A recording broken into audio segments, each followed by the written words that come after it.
একদা এক গ্রামে একটা রাখাল বাস করত। সে প্রতিদিন তার ভেড়াগুলোকে নিয়ে চড়াতে বেরোত। একদিন তার মাথায় এক দুর্বুদ্ধি খেলল। সে মজা করার পরিকল্পনা করল। সে চিৎকার করতে লাগলো, বাঘ বাঘ বাঘ, সাহায্য করো, আমাকে সাহায্য করো।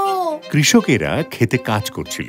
তারা সেই রাখালের চিৎকার শুনে লাঠি নিয়ে দৌড়ে এলো সেই রাখালকে বাঁচাতে। বাঘ কোথায়? কোথায় বাঘ? তারা জিজ্ঞেস করলো।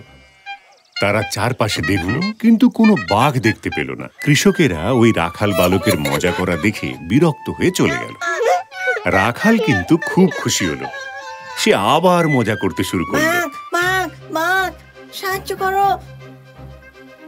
এবার কৃষকেরা খুব রেগে গেল আর বলল, এরপর যদি কখনো তুমি এমন করো তবে আমরা আর আসবো না।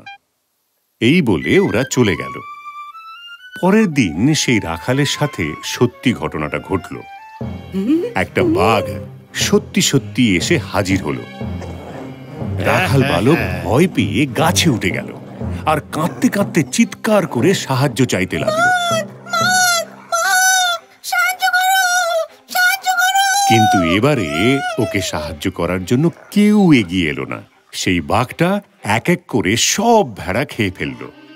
রাখাল বালক কিচ্ছু করতে পারল না, শুধু কাঁদতে থাকলো গাছের উপরে বসে। নীতি কথা হলো, কখনো মিথ্যে বলো না। একবার মিথ্যুক প্রমাণিত হলে কেউ তোমাকে আর বিশ্বাস করবে না।